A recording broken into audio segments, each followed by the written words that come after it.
सोचिए कैसी दुनिया जहां लिखने के लिए कोई अक्षर नहीं थे। कोई किताब नहीं थी। इतिहास का वो दौर जो हजारों साल नहीं बल्कि लाखों साल लंबा था।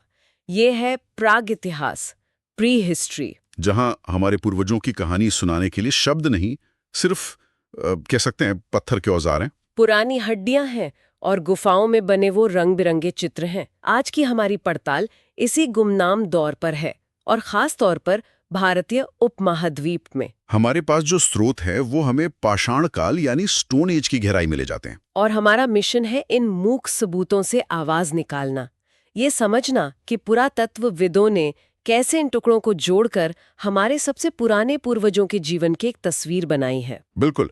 और ये सफर मतलब कोई सीधी लाइन जैसा नहीं है, बल्कि एक कहानी जैसा है। अच्छा। हाँ, हम इसे 3 हिस्सों में देखेंगे।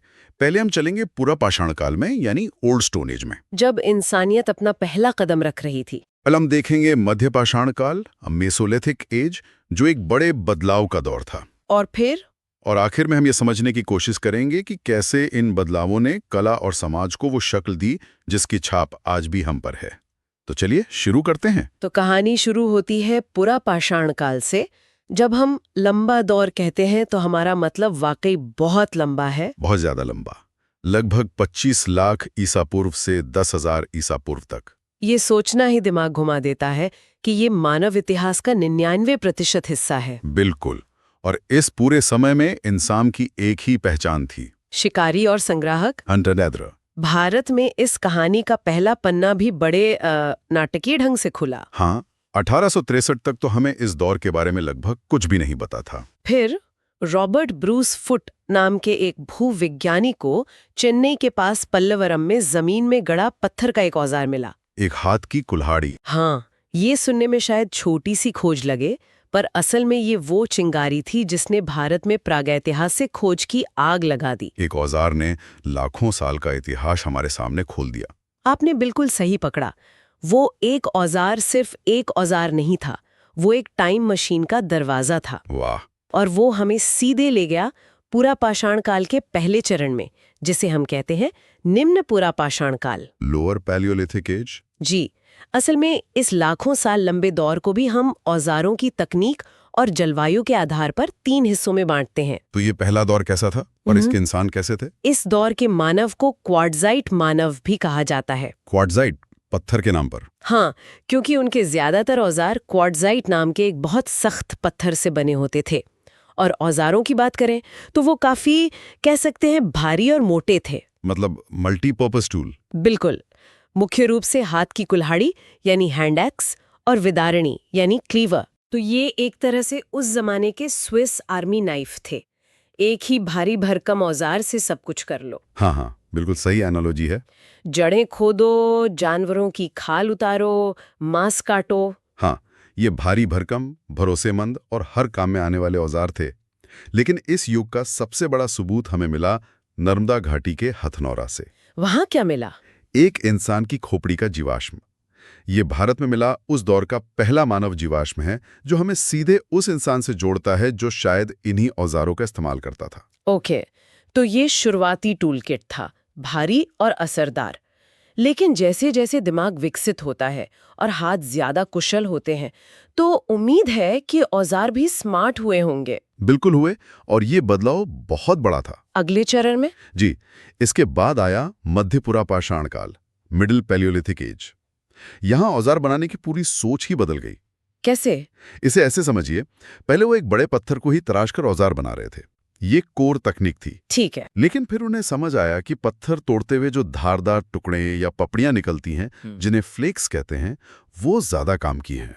मतलब उन्हें एहसास हुआ कि जो चीज वो अब तक बेकार समझकर फेंक रहे थे, वही ज्यादा कीमती है। हाँ, ये तो सोच में एक बहुत बड़ी छलांग है। यही तो क्रांति थी। ये ज्यादा स्मार्ट और एफिशिएंट तरीका था। अब औजार छोटे, ज्यादा धारदार और अलग-अलग कामों के लिए स्पेशलाइज्ड होने लगे। और पत्थर भी बदल गए होंगे। हाँ, उन्हें बनाने के लिए जैस्पर और चर्ट जैसे बेहतर पत्थरों का इस्तेमाल होने लगा। इन फ्लेक से बने औजारों की संख्या इतनी ज्यादा थी कि महान पुरातत्वविद एच.डी. सांकालिया ने इस पूरे दौर को फलक संस्कृति या फ्लेक कल्चर का नाम दिया। और इसके बाद आता है उच्च पुरापाषाण काल, अपर पेलियोलिथिक एज, यहाँ तक आते आते तो आधुनिक मानव मतलब होमोसेपियंस कहानी में एंट्री ले चुके थे। हाँ, इसी दौर में होमोसेपियंस का उदय हुआ। साथ ही हिमयुग अपने अंत की तरफ बढ़ रहा था और जलवायु गर्म होने लगी थी। और औजारों में एक और क्रांति हुई। ब्लेड तकनीक। अब पत्थर से पतले, लंबे और छुरी जैसे तेज ब्लेड निकाले जाने लगे। लेकिन इस दौर की एक बात आज भी पुरातत्वविदों को हैरान करती है। हाँ, और वो है हड्डी के बने औजार। हड्डी के औजार? ये तो पत्थर से बिल्कुल अलग चीज है। हाँ, और हैरानी की बात यह है कि पूरे भारतीय उपमहाद्वीप में इस काल के जानवरों की हड्डियों से बने औजार सिर्फ और सिर्फ एक जगह से मिले हैं। एक मिनट, आंध्र प्रदेश के कुरनूल गुफाओं से? पूरे उपमहाद्वीप में सिर्फ एक जगह है? ये कैसे हो सकता है? यही तो सबसे बड़ा सवाल है। क्या इसका मतलब है कि सिर्फ वहीं के लोगों को ये तकनीक आती थी, या बाकी जगहों पर वो किसी और चीज जैसे लकड़ी से बनते थे जो अब तक बची नहीं? दोनों ही थ्योरीज हैं।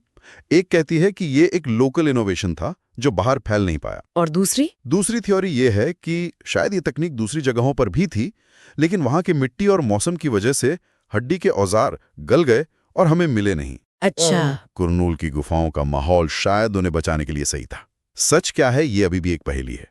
कमाल है। तो हमने देखा कि कैसे लाखों सालों में इंसान का टूल किट एक भारी पत्थर से विकसित होकर एक स्पेशलाइज्ड ब्लेड तक पहुंचा। हाँ, लेकिन औजारों से आगे बढ़कर अब उस दिमाग को समझते हैं जो इन औजारों को बना रहा था। उनका समाज कैसा था, वो रहते कैसे थे? ये समझना बहुत जरूरी है। वे बड़े बड़े गांव या शहरों में नहीं रहते थे, छोटे समूहों में। हाँ, पुरातत्वविद मानते हैं कि वे 25-30 लोगों के छोटे छोटे समूहों में रहते थे, जिन्हें बैंड सोसाइटी कहा जाता है। और ये बैंड एक जगह टिक कर नहीं रहते थे, बल्कि मौसम और भोजन की तलाश में घूमते रहते थे। ये सुनना आज के जमाने में बहुत अजीब लगता है। कोई निजी संपत्ति नहीं, कोई ऊंच नीच नहीं। लेकिन क्या ये वाकई इतना आदर्श समाज था? ये एक बहुत अच्छा सवाल है। या फिर ये सिर्फ जिंदा रहने की एक मजबूरी थी, जहां हर किसी को साथ मिलकर काम करना ही पड़ता था, वरना कोई बचता ही नहीं? लेकिन इसे आदर्श कहना शायद सही ना हो। ये सर्वाइवल की एक बहुत असरदार स्ट्रैटेजी थी। समाज में शायद उम्र और लिंग के आधार पर काम का बंटवारा रहा होगा, लेकिन कोई स्थायी सामाजिक ढांचा या राजा प्रजा जैसा सिस्टम नहीं था। ठीक है, तो ये थी समाज की बात। क्या उनके दिमाग में सिर्फ शिकार, औजार ही थे, या कला और आस्था जैसी चीजों के लिए भी कोई जगह थी? जगह थी, और इसके जो सबूत मिले हैं वो बहुत दिलचस्प हैं। जैसे कि मध्य प्रदेश में भीमबेटका की गुफाएं इसका सबसे बड़ा उदाहरण है। वहां एक बहुत बड़ी गुफा है जिसे ऑडिटोरियम गुफा कहते हैं। ऑडिटोरियम गुफा? हाँ, माना जाता है कि ये किसी तरह की शुरुआती धार्मिक या सामाजिक गतिविधियों का केंद्र रही होगी, जहां पूरा बैंड इकट्ठा होता होगा। ये तो एक अंदाजा हुआ। क्या कोई और ठोस सबूत है? हाँ, एक बहुत ही अनोखा सबूत मध्य प्रदेश के ही बाघोर वन नाम की जगह से मिला है। अच्छा। वहां एक पूजा स्थल जैसा ढांचा मिला है, जहां एक अजीब से तिकोने पत्थर के चारों ओर पत्थर का एक गोलाकार चबूतरा बना है। और इसमें अनोखा क्या है? अनोखी बात यह है कि आज भी उसी इलाके में रहने वाले कोल और बेगा समुदाय के लोग ठीक वैसे ही तिकोने पत्थरों को देवी माँ का प्रतीक मानकर पूजते हैं। क्या कह रहे हैं? मतलब हजारों साल पुराने एक प्रतीक की पूजा आज भी हो रही है? बिल्कुल। ये सिर्फ एक संयोग नहीं हो सकता। ये तो अद्भुत है। ये इस बात का इशारा है कि कुछ मान्यताएं, कुछ आस्थाएं एक ही जगह पर हजारों, शायद दसियों हजार साल तक जिंदा रह सकती हैं। ये प्रागैतिहासिक काल से आज तक की एक सीधी अटूट सांस्कृतिक कड़ी है, जो पूरी दुनिया में बहुत दुर्लभ मानी जाती है। ये तो सच में कमाल है। मतलब जिंदगी सिर्फ पेट भरने की दौड़ नहीं थी, उसमें आर्ट और खूबसूरती के लिए भी जगह बनने लगी थी। उत्तर प्रदेश में लोहंदा नाला से हड्डी पर की गई नक्काशी मिली है, जो शायद किसी देवी की मूर्ति है। ओके। और जैसा हमने पहले बात की, कुरनूल की गुफाओं से जानवरों के दांतों से बने पेंडेंट जैसे गहने भी मिले हैं। ये सब दिखाता है कि इंसान सिर्फ एक सर्वाइवल मशीन नहीं था, वो सोचने वाला, महसूस करने वाला और अपनी दुनिया को खूबसूरत बनाने वाला प्राणी बन रहा था। तो इंसान ने लाखों साल एक ऐसी दुनिया में गुजारे जो धीरे धीरे बदल रही थी, लेकिन फिर प्रकृति ने अचानक गियर बदल दिया। लगभग 9000 ईसा पूर्व के आसपास हिमयुग खत्म हो गया, ग्लेशियर पिघलने लगे, बड़े बड़े जानवर जैसे मैमथ गायब हो रहे थे। तो अब सवाल सिर्फ बेहतर औजार बनाने का नहीं था, बल्कि जिंदा रहने के लिए पूरी जीवन शैली को बदलने का था। ये मानव इतिहास का पहला बदलो या खत्म हो जाओ वाला पल था। एकदम सही कहा आपने। यहीं से मध्य पाषाण काल या मेसोलिथिक एज की शुरुआत होती है। और इस बदलाव का सबसे बड़ा सबूत इस दौर के औजार, इस युग की पहचान है माइक्रोलिथ यानी सूक्ष्म पाषाण उपकरण। माइक्रोलिथ। जैसा कि नाम से ही जाहिर है, ये बहुत छोटे 1 से 5 सेंटीमीटर लंबे औजार थे। इतने छोटे औजार, इनका क्या करते थे? ये तो अपने आप में हथियार नहीं हो सकते। नहीं, ये तो एक तरह से कंपोनेंट हुए जिन्हें लकड़ी या हड्डी में लगाकर एक बड़ा ज्यादा कॉम्प्लेक्स हथियार बनाया जाता था। वाह, इससे बेहतर एनालॉजी हो ही नहीं सकती। जैसे आज हम अपनी ड्रिल मशीन में अलग अलग बिट्स लगाते हैं। बिल्कुल, ये मॉड्यूलर टेक्नोलॉजी का कॉन्सेप्ट था जो हजारों साल पहले विकसित हुआ। इन छोटे तेज ब्लेड्स को लकड़ी या हड्डी के खांचों में फंसाकर तीर की नोक, भाले का अगला हिस्सा या मछली पकड़ने का कांटा बनाया जाता था। और इससे शिकार ज्यादा सटीक और दूर से करना मुमकिन हो गया होगा। हाँ, और इसी वजह से उनकी जिंदगी पूरी तरह बदल गई। तो एक छोटी सी क्रांति आ गई। मछली पकड़ना अब उनके भोजन का अहम हिस्सा बन गया। लेकिन सबसे बड़ा और सबसे महत्वपूर्ण बदलाव इसी दौर में शुरू हुआ। क्या? पशुपालन। ये मानव इतिहास का एक बहुत बड़ा मोड़ था। सच में? मध्य प्रदेश के आदमगढ़ और राजस्थान के बागोर से हमें जानवरों की ऐसी हड्डियां मिली हैं जिनसे पता चलता है कि उन्हें पाला गया था, मारा नहीं गया था। और माना जाता है कि इंसान का सबसे पहला साथी बना कुत्ता। तो घुमंतू शिकारी अब एक जगह थोड़ा टिकने के बारे में भी सोचने लगा था। हाँ, इसके भी शुरुआती संकेत मिलते हैं। कहाँ से? उत्तर प्रदेश के चौपानी मांडों में फूस और मिट्टी से बनी गोल झोपड़ियों के निशान मिले हैं। और यहीं से एक और बड़ी क्रांति की आहट सुनाई देती है। जी, वहां हमें जंगली किस्म के चावल के दाने मिले हैं। मतलब? इसका मतलब है कि वो अनजाने में ही सही पर पौधे उगाने और उनका इस्तेमाल करने की प्रक्रिया शुरू कर चुके थे। वे अभी किसान नहीं बने थे, लेकिन किसानी की तरफ पहला कदम बढ़ा चुके थे। तो मध्य पाषाण काल में इंसान सिर्फ पर्यावरण के साथ तालमेल ही नहीं बिठा रहा था, बल्कि उसे अपने हिसाब से थोड़ा बहुत ढालने की कोशिश भी शुरू कर रहा था। बिल्कुल। और शायद इसी नए आत्मविश्वास और थोड़े स्थिर जीवन के कारण इस दौर में कला का जैसे एक विस्फोट हुआ। हाँ, एक विस्फोट हुआ।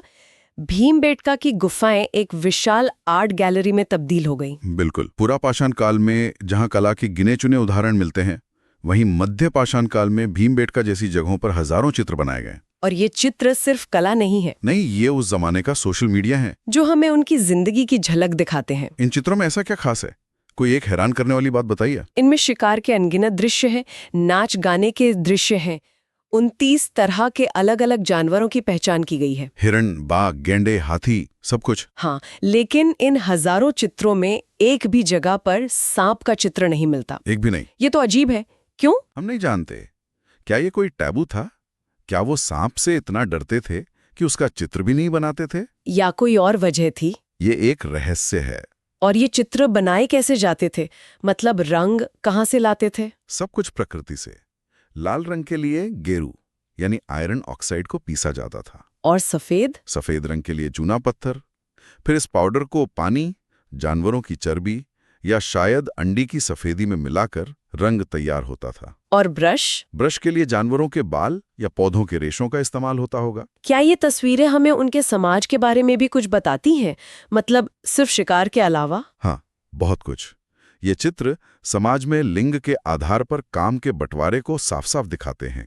अच्छा। कई चित्रों में पुरुषों को भाले और धनुष बाण के साथ शिकार करते दिखाया गया है, जबकि महिलाओं को टोकरियों के साथ फल फूल इकट्ठा करते या चक्की पर कुछ पीसते हुए दर्शाया गया है। तो ये उस समय के सामाजिक ताने बाने की एक सीधी तस्वीर है? जी। मैंने सुना है कि कुछ चित्र एक्सरे शैली में भी हैं।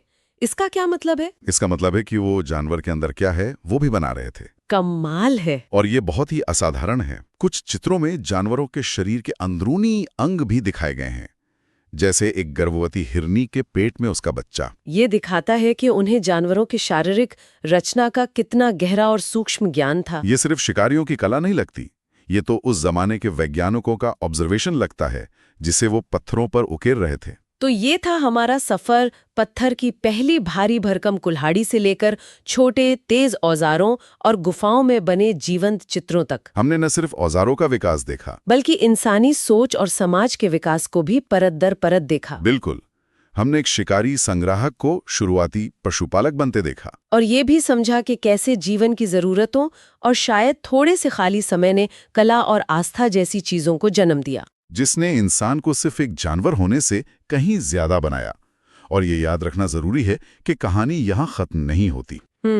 मध्यपाषाण काल में पौधे उगाने की जो छोटी सी अनजाने में हुई शुरुआत थी, वो मानव इतिहास की अगली सबसे बड़ी क्रांति, नवपाषाण क्रांति, हाँ, उसकी जमीन तैयार कर रही थी, जब खेती इंसानी समाज को हमेशा के लिए बदलने वाली थी। ये सोचने वाली बात है कि पहला बीज बोने के उस अनुभव ने उन घुमंतू लोगों की दुनिया को देखने का नजरिया कैसे बदल दिया होगा। शायद उसी एक बीज में भविष्य के गांव, शहर और हमारी पूरी सभ्यता छिपी हुई थी।